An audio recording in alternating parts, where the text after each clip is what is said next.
putus. Apa nih dibuka Iya. tiba-tiba langsung putus? Saya mau putus, nggak deng. Oke. Belum ada udah putus aja. Ini lagi pengen ngebahas tentang kenapa ya sekarang tuh orang-orang kalau putus tuh alasannya pasti karena narsisis. Oke. Dikit-dikit NPD NPD, ya, dikit-dikit betul. NPD. Iya, Pernah jadi korban? enggak sih, alhamdulillah. Apa karena aku tersangkanya? Bisa jadi Tapi gitu ya. iya, kayaknya emang kalau yang punya NPD gitu mereka tuh enggak sih kalau dia tuh NPD? Kayaknya enggak ya? Enggak sih. Oke. Enggak tahu ya Nah, coba sebenarnya. tapi aku pengen Mundur ngebahas dulu dulu kita. nih. Kita pengen balik lagi nih. Sebenarnya apa sih yang menjadi fenomena sekarang? Kenapa teman-teman orang-orang di luar sana gitu ya kalau misalnya putus tuh alasannya pasti karena pasangan gue dulu NPD gitu, narsisis gitu. Oke. Semuanya disalahkan karena orang ini punya narcissistic personality disorder atau disingkatnya jadi NPD itu ya. Ya sebenarnya nggak tahu ya kenapa tiba-tiba NPD lagi naik banget. Memang pada dasarnya ketika seseorang punya atau misalnya ada ciri-ciri narsistiknya atau bahkan sudah didiagnosa punya gangguan kepribadian narsistik, itu bisa banget mempengaruhi kualitas hubungan dia sama orang-orang sekitarnya dan bisa juga berdampak ke orang-orang yang sekitarnya. Orang-orang sekitarnya ngerasa nggak nyaman ataupun juga jadinya mereka merasa terganggu atau merasa dimanipulasi sama orang-orang dengan gangguan kepribadian ini tuh memang bisa banget. Karena kan memang namanya gangguan kepribadian itu adalah sesuatu yang cukup menetap, udah ada dari lama, dan ciri-ciri dengan teman-teman dengan gangguan kepribadian narsistik atau trait narsistik itu kan mereka punya perasaan bahwa mereka itu lebih spesial daripada yang lain, kemudian juga mereka itu harusnya atau sewayahnya itu dihormati atau saya itu lebih tinggi daripada orang lain. Jadi mereka merasa bahwa diri mereka itu lebih baik dari kebanyakan orang, harus dipuja-puji dan memang membutuhkan pujian banyak dari sekitar, serta bisa jadi ngerasa iri sama orang-orang yang lebih tinggi dari mereka dan juga merasanya bahwa semua perlakuan spesial tuh harusnya di mereka. Tanpa sebenarnya mereka punya kelebihan tertentu atau punya achievement yang mendukung untuk mereka dipuji atau mereka dihargai lebih oleh orang-orang sekitarnya. Nah, cuman jadinya sebenarnya karena kesannya narsistik itu banyak sekali trait yang kurang baiknya, kayaknya banyak dipakai sama orang-orang untuk menjelaskan perilaku nggak baik yang dilakukan oleh mantan pasangan mereka mungkin ya. Padahal iya. Bukan cuma karena NPD aja Padahal ya hubungan itu putus ya. Betul.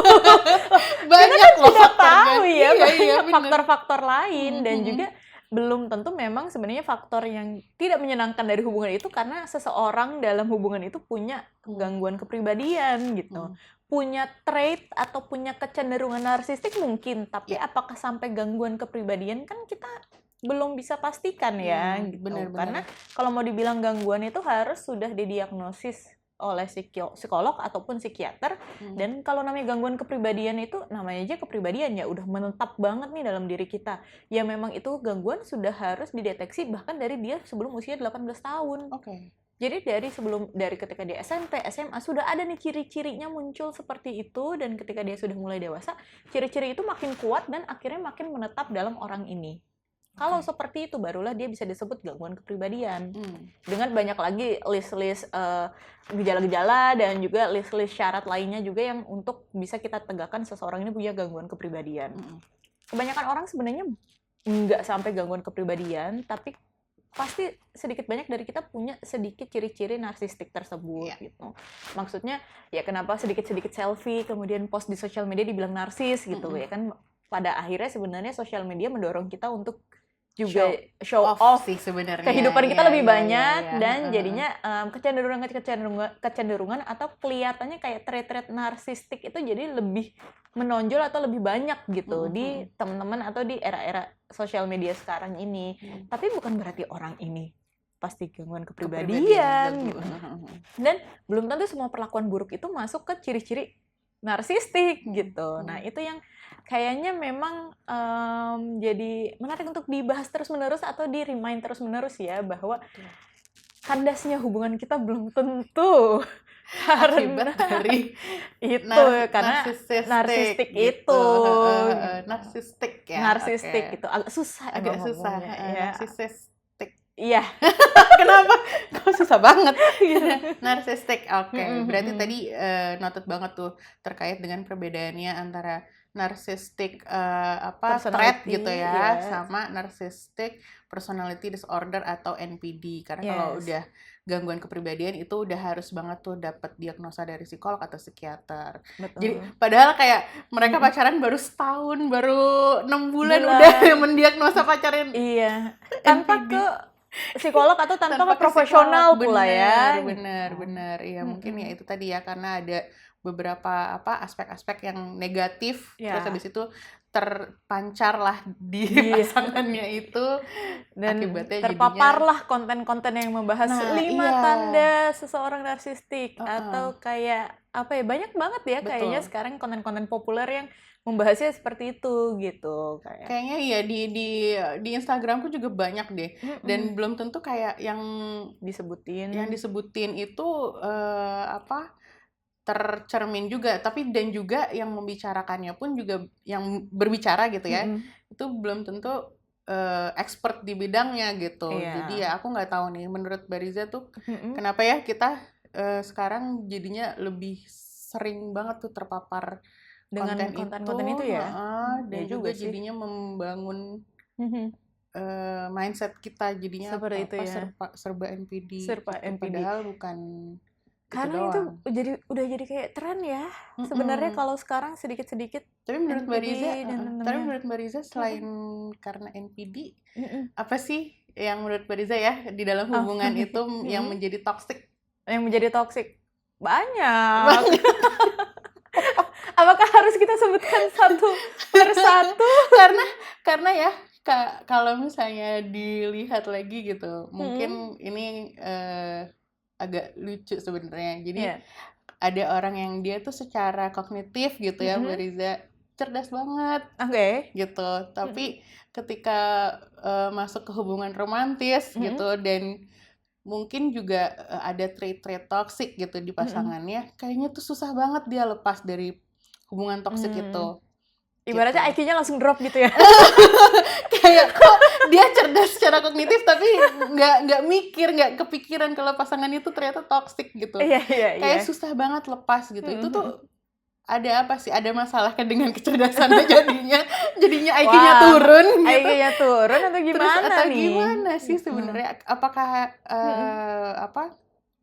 ya ada hal-hal tertentu yang menghalangi intelijensi kita jadinya nggak bisa Jadinya turun memisahkan itu ya. gitu antara Tapi toxic aku jadi atau keinget enggak. deh, kayaknya aku pernah menonton salah satu podcast juga dari salah satu maksudnya podcaster di Indonesia juga yang bilang memang kayak belum jatuh cinta kalau kita belum jadi bego gitu. Oke. Ngomong kayak gitu. Terlepas dari apakah Anda setuju atau tidak setuju dengan pernyataan tersebut gitu. Nah, tapi satu poin yang menarik banget menurutku adalah bahwa tingkat kecerdasan seseorang itu tidak selalu sejalan dengan tingkat kecerdasan emosional orang tersebut. Jadi tingkat intelektual itu seberapa pintar dia di akademik atau seberapa mudah dia menangkap informasi itu belum tentu sejalan dengan seberapa matang atau seberapa aware mereka dengan kondisi emosional diri mereka sendiri maupun orang-orang di sekitar mereka. Makanya kita bisa jadi menemukan orang-orang yang di pekerjaannya dia sangat excel atau sangat maju gitu ya, dan juga sangat cerdas, bisa membuat mungkin kesimpulan-kesimpulan yang membantu perusahaan, tapi sebenarnya di lingkungan sosialnya atau di istilahnya kayak dinamika berinteraksi sama orang lainnya tuh dia kurang peka atau bahkan mungkin beberapa orang menganggap dia agak sedikit aneh atau spesial gitu ya. Karena memang butuh kecerdasan emosional juga untuk bisa menangkap apa yang sebenarnya dibutuhkan oleh orang lain, apa yang sebenarnya disampaikan oleh orang lain, dan juga makna-makna lebih dalamnya itu butuh juga nih yang namanya kecerdasan emosional dan kecerdasan sosial ini. Jadi kecerdasan emosional, kecerdasan sosial, kecerdasan intelektual itu sebenarnya butuh kepekaan dan juga punya derajatnya yang beda-beda gitu. Jadi itu yang pertama mau aku highlight dulu. Belum tentu orang yang pintar secara intelektual itu jadinya sudah aware sama kebutuhan emosional dia sendiri maupun dia aware sama kondisi emosional orang sekitarnya atau memahami intensi-intensi dan juga gejala-gejala yang sudah kurang sehat dalam hubungan mereka secara segera gitu. Nah, selain itu balik lagi ke yang tadi ya, belum jatuh cinta kalau belum jadi bego, kata orang ya.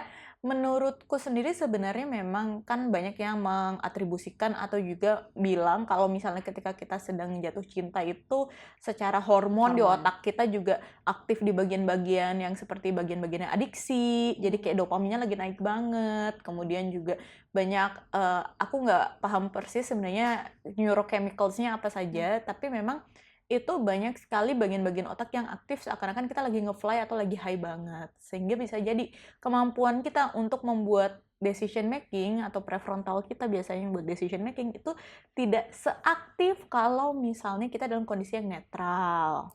Itu yang aku pahami. Tolong dikoreksi lagi kalau ada yang salah tulis di kolom komentar ya gitu. Saya sungkem dulu ya kalau misalnya ada kesalahan di sini. Neuropsychologist langsung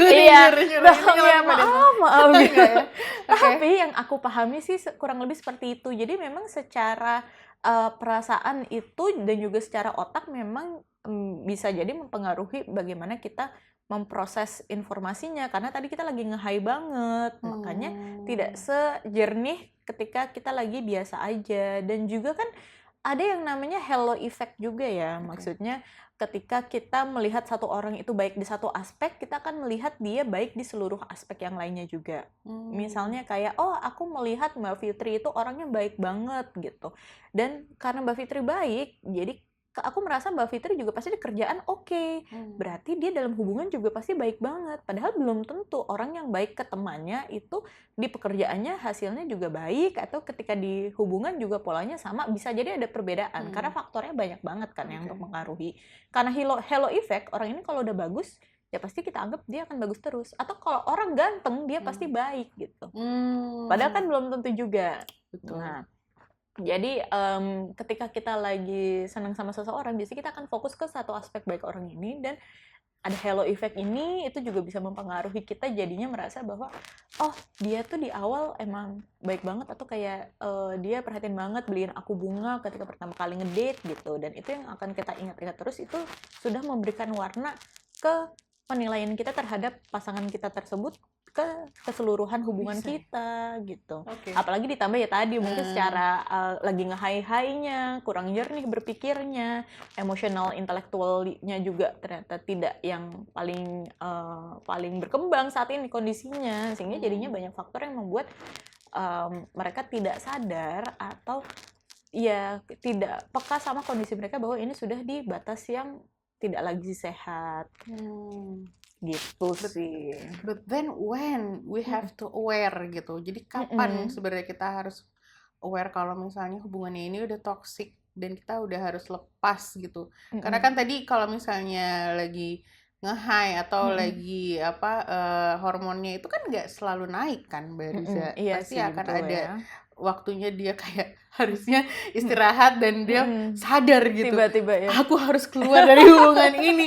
Tapi nggak bisa gitu. Nah, gimana caranya biar kita bisa paham dan bisa aware kalau udah nih nggak bisa nih dilanjutin lagi, hubungan ini udah terlalu toksik.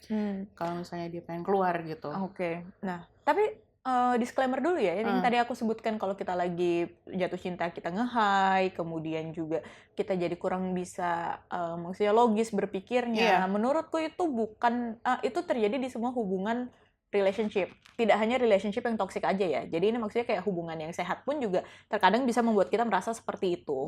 Jadi yang berbahaya maksudnya adalah ketika sebenarnya hubungan itu tidak lagi sehat buat kita dan kita terjebak, kan bukan terjebak ya, maksudnya kita kurang cepat untuk bereaksi karena kondisi kita lagi nggak bisa membuat decision secara cepat. Gitu. Tapi ditambah lagi kalau lagi hubungannya itu kurang sehat, biasanya itu juga sudah ada pola-pola yang akhirnya membuat kita tadi beneran terjebak dalam situ gitu. Misalnya kekerasan dalam hubungan itu juga memiliki menimbulkan pola psikologis dan dinamika antara korban dan pelaku yang memang lebih dalam lagi, mungkin mengarah ke trauma juga, sehingga memang keluar dari situasi itu juga tidak semudah itu gitu. Itu perlu kita pahami juga ya, bahwa tidak bisa serta-merta semua orang yang tidak bisa keluar itu karena sesimpel mereka memang belum bisa membuat decision-nya pada saat itu. Kompleks di dalamnya. Misalnya kalau dia berumah tangga, itu mengakhiri hubungan berarti juga mengakhiri kondisi finansial, atau support finansial, punya anak misalnya, atau rumah tinggalnya karena tinggal sama si pasangannya yang abusive itu, kalau keluar dia mau tinggal di mana, banyak sekali faktor-faktor yang harus dipertimbangkan sehingga mereka nggak bisa keluar secara segera dalam hubungan tersebut juga gitu.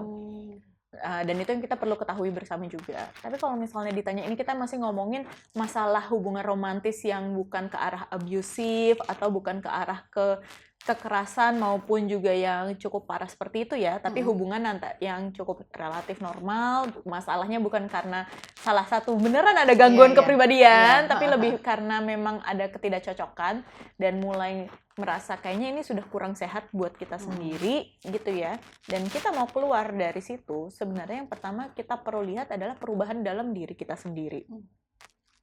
Ada yang bilang sebenarnya kalau mau tahu hubungan itu sehat atau nggak sehat itu, cobalah lihat bagaimana perasaan kita ketika kita sedang ada dalam hubungan itu. Jadi bukan ngelihat orangnya itu seperti apa atau pasangan kita seperti apa, tapi refleksikan kembali kita itu jadi orang yang seperti apa sih dalam hubungan itu, dan apakah kita senang sama diri kita sendiri yang lagi ada dalam hubungan tersebut. Misalnya Mbak Fitri ketika sama pasangan yang A gitu, jadi lebih sosial, lebih seneng, lebih banyak ikut volunteer, atau jadinya lebih terdorong untuk mau menyelesaikan misalnya konten yang lagi mau dibikin atau kayak community yang lagi dijalanin gitu, karena merasa bahwa pasangannya sangat nge-support Mbak Fitri. Sementara pernah dengan pasangan yang B, itu Mbak Fitri malah jadinya semakin gak banyak ketemu sama teman, malah akhirnya jadinya waktunya cuma sama dia doang, bahkan sama keluarga waktunya juga jadi berkurang gitu. Nah, itu kan sebenarnya sudah dua bentuk Mbak Fitri yang berbeda karena berada di hubungan yang berbeda, dan kembalikan ke Mbak Fitri lebih senang ketika menjadi Mbak Fitri dengan pasangan A atau dengan pasangan B gitu. Setuju. Nah, disitulah yang menurutku kita bisa refleksiin dari situ dulu. Nggak usah lihat dulu ini sebenarnya pasanganku udah ada checklist apa aja ya, udah sesuai sama yang aku pengen atau enggak ya. Nggak usah ke situ dulu. Refleksiin ke diri sendiri, apakah aku senang sama diriku yang sekarang? Am I being better atau becoming better, or am I becoming more withdrawn atau worse than before? Sometimes di situ sebenarnya adalah kuncinya, jawabannya. Ini hubungan sehat atau nggak sehat buat aku. Wow, keren banget. Itu aku setuju banget sih. Kalau misalnya dalam suatu hubungan itu memang bukan siapa yang paling banyak berkorban sebenarnya, tapi siapa yang paling, bukan siapa sih, lebih ke kitanya gitu kan ya. Apakah kita ngerasa diri kita lebih baik bersama dia atau enggak gitu. Setuju banget sih Mbak Riza. Dan harapannya sih dua-duanya merasa sama-sama menjadi lebih baik ya. Betul. Kalau satu aja yang merasa lebih baik, itu bener. Juga perlu dipertanyakan ini dinamika dalam hubungannya seperti apa. Gitu. Karena tadi balik lagi ya, kita di awal bilang ya kalau misalnya nggak semua hubungan yang kandas itu karena NPD. Karena tidak dipungkiri banyak banget alasan-alasan yang bukan karena orangnya jahat atau mantan kita jahat ya gitu. Tapi bisa jadi karena memang ketemu bukan di waktu yang pas, fase hidup kita saat ini ternyata belum mengakomodasi kita untuk punya hubungan yang serius, atau masih ada isu dalam diri kita maupun dalam diri pasangan yang ternyata belum diselesaikan dan belum direspons dengan optimal atau belum direspons dengan cukup baik-baik, sehingga ketika ketemu dengan isu masing-masing ini malah jadinya membuat kita satu sama lain nggak jadi lebih baik, malah jadi mungkin membuka luka lama lagi.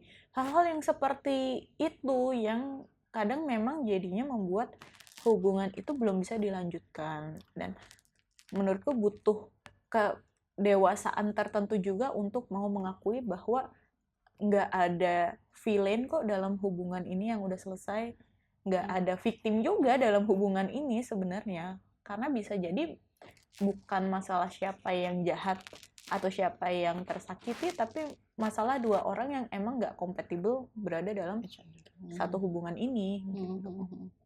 Setuju banget. Oke, kalau gitu terima kasih banyak Mbak Riza udah share terkait dengan Apa apa nih? nih sebenarnya?